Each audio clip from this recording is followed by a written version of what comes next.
नमस्कार मित्रों, मैं राजन तिवारी स्वागत करता हूं आपका इस बिहार डिकोडेड के यूट्यूब मंच पर। आज हम लोग चर्चा करेंगे एक ऐसे विधानसभा के बारे में जो माना जाता है कि आरजेडी यानी कि महागठबंधन का स्ट्रॉन्ग होल्ड वाली सीट है, और देखेंगे कि इस चुनाव में क्या समीकरण है, क्या जो है कैंडिडेट की स्थिति हो सकती है। देखिए, इसमें खुले तौर पर तो अभी कुछ भी स्पष्ट नहीं है, बट हम लोग आंकड़ों से देखेंगे कि क्या स्थिति बन सकती है, बिगड़ सकती है, और क्या यहाँ के मुद्दे हैं। तो अंतिम तक बने रहिएगा। यदि आप हमारे चैनल पर नए हैं तो इस यूट्यूब चैनल को सब्सक्राइब जरूर कर लीजिए। तो देखिए, सबसे पहले तो हम दो तीन जो है आंकड़ों को उठाएंगे और वहां से देखेंगे कि महागठबंधन की और एनडीए की जो वास्तु स्थिति है इस सीट पर क्या है, और समझेंगे यहाँ के और भी समीकरण को, मुद्दों को, सारे चीजों को हम समझेंगे। देखिए, 2020 का चुनाव की तरफ चलते हैं। आरजेडी से ऋषि यादव यहाँ से लड़े थे चुनाव, और कांति सिंह हैं, उनके बेटे हैं। और कांति सिंह आप लोग जानते होंगे, एक बड़ी जो है नेत्री रही आरजेडी से जुड़ी हुई, और सांसद भी बनी, और आरजेडी वीमेन सेल की हेड भी रही। तो उनके बेटे हैं ऋषि कुमार, ऋषि यादव भी इनको कहते हैं लोग। तो इनको जो है 36.24% मत जो है पिछले बार मिला था, यानी कि लगभग 63,662 मत। और ये जो मत था, आपको बताते चले कि ये जो मत था वो 2015 में जब वीरेंद्र सिन्हा, ऐसे वो यादव कम्युनिटी से हैं लेकिन वीरेंद्र सिन्हा टाइटल है उनका, तो आरजेडी से जब वो जीते थे वीरेंद्र सिन्हा, तो उनको 56,042 वोट जो है आया था, 34.86। तो यदि आप उसमें देखिएगा, प्रतिशत में देखिएगा, तो 36% 2020 में आया था आरजेडी को, और 34% आया था 2015 में। तो ये स्थिति है। 2020 में जो एलजेपी से थे उम्मीदवार, वो प्रकाश चंद्रा थे, जो है एलजेपी के जाने माने लीडर उभरते हुए। तो इस बार भी एनडीए से उनको ही सीट मिला है। पिछली बार ये 40,994 वोट लाए थे, और लगभग 23.34% वोट इनको मिला था। वैसे समुदाय से हैं, मतलब अति पिछड़ी समाज से हैं, तो इसीलिए ये जो सीट है वो अति पिछड़ी कोटे में ही है, मतलब एनडीए का, इसलिए इनको टिकट भी इस बार सही से मिल गया, आसानी से मिल गया कह सकते हैं। इसके बाद में जदयू से थे पिछली बार सुनील कुमार, ये जो है इनके पिताजी देवा सिंह, ये मतलब आप समझ लीजिए कि जो गोह के विधायक थे भीम सिंह यादव, उनके जो है ये अपने चचेरे भाई हैं।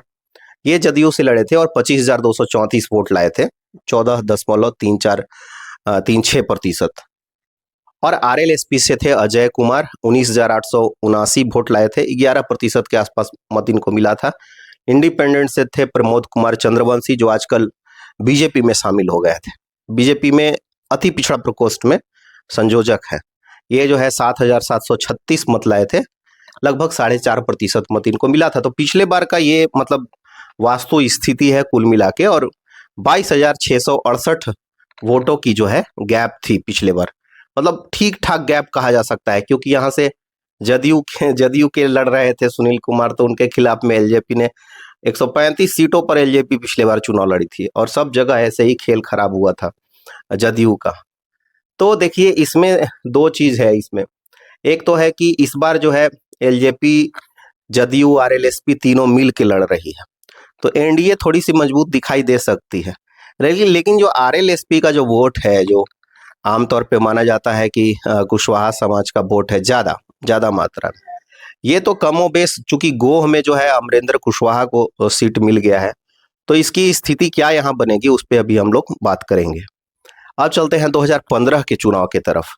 आरजेडी से वही वीरेंद्र यादव जो है खड़े थे, और 56,000 इनको वोट आया था, जीते थे 34.86%। और आरएलएसपी से थे चंद्रशेखर वर्मा, इनको 44,646 वोट आया था, और 27.77% इनको मत मिला था। यदि दोनों का वोट गैप का बात कीजिएगा तो लगभग 12,000 का वोट गैप था, और 2020 में हो गया 22,000, 10,000 का अंतर क्यों हुआ वो आपने देखा ही। CPI-ML से थे राजाराम सिंह 2015 में, इनको 22,801 मत आया था, यानी कि 24.18%। और CPI-ML अभी महागठबंधन के साथ में है। स्वराज पार्टी से थे सोम प्रकाश, इनको 10,114 वोट आया था, 6.29%। 2010 के चुनाव की तरफ देखिए, 2010 में जो है इंडिपेंडेंट सोम प्रकाश सिंह यादव, ये पहले दारोगा थे, फिर इन्होंने इस्तीफा दिया, फिर ये चुनाव लड़ने आए। इनको मिला था 36,816 मत। ये लगभग कुल मत का 28.16% मत, 27% मत पाए थे, मैंने लगभग 28.5%। जदयू से थे प्रमोद सिंह चंद्रवंशी, इनको 36,000 वोट मिला था, 27%। CPI-ML से राजाराम सिंह थे, 18,463 मत इनको मिला था, लगभग 14.5%। और RJD से सत्यनारायण सिंह 16,856 मत इनको मिला था, मतलब लगभग 13%।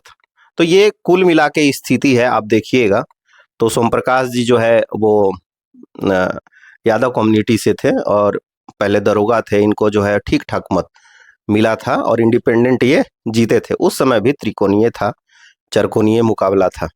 और आप लगातार देखिएगा तो चरकोणीय मुकाबला है कहीं ना कहीं हर एक बार, अगर आप देखिएगा तो 2005 में सत्यनारायण सिंह जो है बने थे RJD से, और CPI-ML के राजाराम सिंह सेकंड पे रहे थे। और 1995 से लेके 2005 के बीच में राजाराम सिंह यहाँ के विधायक थे और वो CPI-ML से जुड़े हुए हैं, ये तो पता होगा आपको।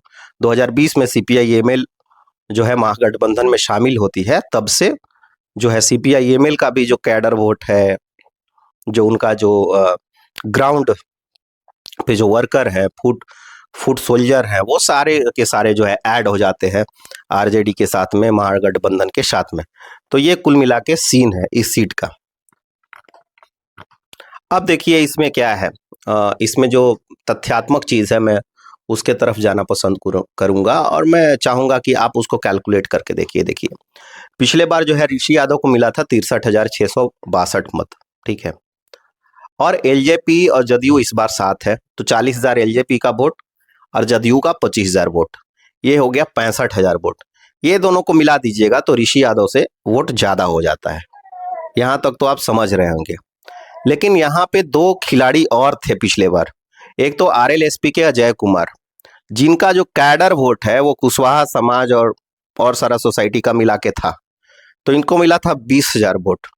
और कुशवाहा चूंकि अभी RJD में भी बहुत बड़े पैमाने पे है, अभय कुशवाहा सांसद है औरंगाबाद से, जिस जिले में ये सीट पड़ता है, जिला में पड़ता है, संसदीय लोकसभा में मैं बात नहीं कर रहा हूँ। तो ये जो है सीट पड़ता है और बगल में RJD ने अमरेंद्र कुशवाहा को खड़ा किया है, तो उसका भी प्रभाव इस सीट पे आएगा। तो ये जो RLSP का जो दिख रहा है वोट, इसमें तो बिखराव हो जाएगा दोनों साइड में। 10,000 मान लीजिए कि चला गया NDA में, 10,000 ऐसा अनुमान लगा सकते हैं कि बिखराव होगा इसमें। और मुझे लगता है कि महागठबंधन में जाने का ज्यादा चांस है, मतलब 20,000 वोट है तो 12-13,000 14,000 तक महागठबंधन में जा सकता है, जो स्थिति है औरंगाबाद का। अब इसमें प्रमोद चंद्रवंशी का 7-7,500 वोट, ये जो है इस पे भी बात करेंगे। एक और वोट इधर भी आएगा, यानी कि किसके तरफ आएगा, RJD के तरफ। क्यों आएगा, क्योंकि नबीनगर से और डिहरी से RJD ने उम्मीदवार दिया है चंद्रवंशी समाज के व्यक्ति को, तो टिकट दिया है। तो इस तरीके से चंद्रवंशी समाज का जो वोट है वो कहीं ना कहीं RJD के तरफ जुटेगा। उस स्थिति में अगर आप देखिएगा तो थोड़ी सी जो बढ़त है वो आपको दिख सकता है, किसके तरफ दिख सकता है, महागठबंधन के तरफ बढ़त यहाँ पे दिख सकता है। अब इसमें एक और चीज है, देखिए जदयू का जो पिछला बार वोट मिला था सुनील कुमार को 25,000, इसमें उनको यादव का भी वोट मिला होगा, तब जाके 25,000 पहुंचा। तो ये स्थिति है। अब हम चलते हैं यहाँ पे जो है कास्ट इक्वेशन के तरफ में, कि यहाँ पे किसकी कितनी पॉपुलेशन। देखिए 20% के आसपास में शेड्यूल कास्ट की कम्युनिटी की पॉपुलेशन है यहाँ पे, वोटर्स है। इसके बाद में अगर यादव का देखिएगा तो 55-56 हजार के आसपास में लगभग अनुमान लगाया जाता है। इसके बाद में कुशवाहा और कुर्मी मिला के 30 से 35,000 है। ब्राह्मण 13-14 हजार मान लीजिए, पासवान का 10,000 से ऊपर मत मान लीजिए, ताती पटवा इनका भी 8,000 के आसपास मान लीजिए, और आईआईपी जो है पार्टी है, उसके चलते इनका वोट तो है महागठबंधन की तरफ थोड़ा शिफ्ट होता हुआ दिख सकता है। भूइयां 10,000 मान लीजिए, राजभर 3 से 4 हजार मान लीजिए। वैश्य समुदाय का 20 से 25 हजार के आसपास वोट होगा, या 25 के आसपास में होगा, प्लस माइनस 1-2 हजार मान लीजिए। भूमिहार समाज का यहाँ 42 से 44 हजार वोट है। राजपूत समाज का यहाँ 15 से 17 हजार वोट माना जाता है। चंद्रवंशी समाज का यहाँ लगभग 10,000 वोट माना जाता है। इसके बाद में लोहार बढ़ई मान लीजिए कि 10,000, रविदास का मान लीजिए कि 12,000 प्लस के आसपास में वोट होगा। तो ये यहाँ का कुछ कास्ट का सीन है जो मैंने आपके इस बार के जो 2025 के जो उम्मीदवार हैं, आरजेडी से ऋषि कुमार है, इसके बाद में एलजेपीआर से प्रकाश चंद्रा है, जनसुरा से सुधीर शर्मा है, एसपी से उदय नारायण राजभर है ना, एसपी लोकतांत्रिक से सोम प्रकाश है, फॉरवर्ड ब्लॉक से धर्मेंद्र है, ये लोहार कम्युनिटी से है। अगर टोटल देखिएगा कैंडिडेट, सीरियस कैंडिडेट तो 6 हैं, इसमें से मान लीजिए कि 6 जो है वो सीरियस कैंडिडेट है, जो मूल दावेदार है इस सीट के। अब इसमें ऋषि कुमार और प्रकाश चंद्रा के बीच में सीधे सीधे फाइट है। बीएसपी से जो संजय कुमार लड़ रहे हैं वो भूमिहार कम्युनिटी से है, उनका भी ठीक ठाक प्रभाव रह सकता है, चूंकि दलित का भी वोट मिलेगा, भूमिहार कम्युनिटी का भी कुछ वोट मिलेगा, तो कुछ एड ऑन होगा। सुधीर शर्मा को भी वोट मिलेगा, भूमिहार समाज का भी वोट मिलेगा, भूमिहार समाज से है, और ब्राह्मण्स का भी कुछ वोट मिलेगा, तो कुछ वोट इनको भी जा सकता है। अब कुल मिला के ये स्थिति है कि प्रकाश चंद्रा के ऊपर में कुछ आरोप हैं। अब क्या आरोप है, अगर आप दाऊदनगर से देख रहे हैं तो आप समझ सकते हैं मैं किस आरोप के बारे में बात कर रहा हूँ। और एक शिक्षक थे, उन्होंने भी इन पर आरोप कुछ लगाया था। जो शिक्षक हैं उनके बारे में आप लोग जानते होंगे। और इस तरह का आरोप है, गार्ड था उनका भी कुछ आरोप था इनके ऊपर में। तो कुल मिला के प्रकाश चंद्रा जो है 2-3 विवादों में घिरे रहे हैं, और उस कारण से इनकी जो है छवि जो है वो जो है समाज के सामने में क्या है वो आप लोग बेहतर जानते हैं। अब जो मुद्दे हैं यहाँ के, उस पर मैं बात करना चाहूंगा। देखिए, बाईपास का मुद्दा है। कहा यह जा रहा है कि जो NH 139 का बाईपास है वो जो है पास हो चुका है। इसके बाद में यहाँ पे बस स्टैंड का मुद्दा है, बस स्टैंड नहीं है। मेडिकल कॉलेज मिलने वाला था, वो मेडिकल कॉलेज उठ के कहीं और चला गया। इसके बाद में यहाँ पे डिग्री कॉलेज की जरूरत है एक, और वो नहीं है। बालिका का जो डिग्री कॉलेज है वो नहीं है। इसके बाद में मेडिकल कॉलेज का मुद्दा तो मैंने बता दिया आपको। पॉलिटेक्निक और इंजीनियरिंग कॉलेज का भी मुद्दा है, जो ठंडे बस्ते में चला गया है, उसका कुछ अता पता नहीं है। तो ये कुछ मुद्दा है। देखिए, कहा जाता है कि शरद यादव जब राष्ट्रीय अध्यक्ष थे जदयू के, तो उस समय आनंद मोहन ने ये सीट जो है शालिक सिंह के लिए मांगा था। कहा यह जाता है कि उस समय शरद यादव ने आनंद मोहन से नोकझोंक किया था, इसी के कारण ये सीट जो है दे दिया गया ईबीसी को, यानी कि अति पिछड़ी समाज के व्यक्ति को। तो ये कुल मिला के मामला है। अब देखिए, फाइनली हम लोग आते हैं कंक्लूजन पे। देखिए, जिस तरीके से चंद्रवंशी समाज के अमोद चंद्रवंशी को नबीनगर से उतारा गया है, जिस तरीके से अमरेंद्र कुशवाहा को गोह से उतारा गया है, तो ये दोनों समाज का जो वोट है, पिछड़ा का, अति पिछड़ा का, वो कहीं ना कहीं आरजेडी में यहाँ पर सटता हुआ दिखेगा। एक और बात है सीपीआई एमएल का, जो यहाँ पर बहुत बड़ी फैक्टर रही है हमेशा, और उसके मतलब 1995 से लेकर 2005 के बीच में राजाराम जो है सिंह वो विधायक भी रहे हैं यहाँ से, तो 20,000 के आसपास में उनका वोट है। तो आप कैलकुलेट करके इसको मिला लीजिए। कुशवाहा समाज का भी वोट जो है, ऐसा नहीं है कि एनडीए के तरफ में बहुत ज्यादा मूव होगा, उसमें से भी वोट 50-60% तक कट होगा। वो भी अगर ऐड ऑन कीजिए तो जो स्थिति बन रहा है वो करीब करीब बहुत ज्यादा अंतर पैदा कर रहा है महागठबंधन और एनडीए के बीच में। और निश्चित रूप से जो है महागठबंधन यहाँ पर मजबूत स्थिति में दिख रही है। देखिए, वोट होगा, उसमें कौन आगे रहेगा कौन पीछे रहेगा वो तो अलग बात है, लेकिन हम लोग एक अनुमान लगा सकते हैं।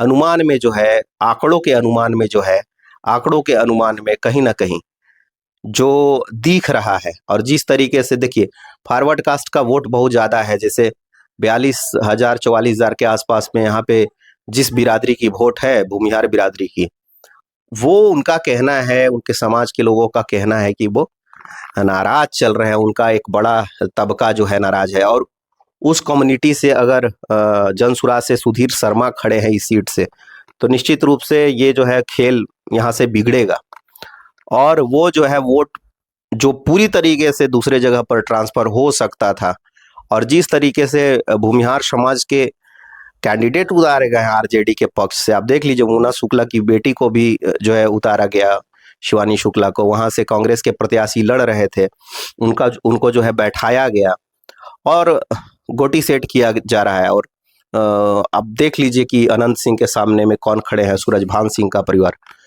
तो ये जो भूमिहार समाज को भी साधने का कोशिश हुआ है कहीं ना कहीं महागठबंधन के द्वारा, वो भी थोड़ा सा प्रभाव तो डालेगा ही, बहुत ज्यादा नहीं डालेगा लेकिन डालेगा। और जब प्रकाश चंद्रा से एक खास तबका नाराज है, निश्चित रूप से नाराज है, तो कुछ तो वोट कट होगा, जो पूरा एनडीए को उस समाज का वोट जो है मिलता रहा है, ऐसा ओपिनियन है लोगों का, और मिलता भी रहा है, और उसके कार्यकर्ता भी रहे एनडीए में बड़े पैमाने पे।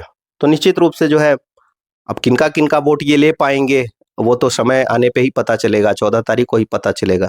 लेकिन निश्चित रूप से ये सब जो सीन दिख रहा है इस सीट का, उसमें मैं बता दूं कि मैंने कई विधानसभा का डेटा मैंने एनालाइज किया है, उसमें से मुझे सबसे ज़्यादा आसानी हुआ ओबरा के डेटा को समझने में, ओबरा के डेटा को एनालाइज करने में मुझे थोड़ा सा भी दिक्कत नहीं हुआ। आप समझ सकते हैं, मैं तो खुल के बता रहा हूं कि क्या क्या स्थिति हो सकता है। तो ये स्थिति है, जीतेंगे कौन ये नहीं पता, लेकिन जो ताजा स्थिति है उसमें महागठबंधन कहीं ना कहीं इस सीट पे ठीक ठाक मजबूत स्थिति में है। यदि प्रकाश चंद्रा कोई गलती नहीं करते हैं, यदि प्रकाश चंद्रा के प्रति लोगों का सहानुभूति पैदा हो जाता है, यदि ऋषि कुमार से लास्ट में एंटी इनकम्बेंसी के तहत लोग पाला बदलते हैं, तो प्रकाश चंद्रा को फायदा मिल सकता है। अभी जो स्थिति है उसमें महागठबंधन इस सीट पर मजबूत तो है, थोड़ा ही सही, थोड़ा से ज्यादा ही सही, लेकिन मजबूत है। और जिस तरीके से प्रकाश चंद्रा से लोग कुछ नाराज हैं, वो भी एक कहीं ना कहीं कारण है। था जो मैं बोलना भूल गया था, वो नहर का पुल टूट गया है, जिसके कारण कई नहरों का जो पुल है टूटा हुआ है, जिसके कारण मुख्य जो मुख्यालय है औरंगाबाद से उस गांव की जो कनेक्टिविटी है वो प्रभावित हुई है। कैसा लगा ये एपिसोड जी नीचे कमेंट बॉक्स में जरूर लिखिएगा, टिप्पणी कीजिएगा, शालीन भाषा का प्रयोग कीजिएगा, सभ्य भाषा का प्रयोग कीजिएगा, और किसी के लिए जो है गाली वाली का प्रयोग मत कीजिएगा। बहुत बहुत धन्यवाद।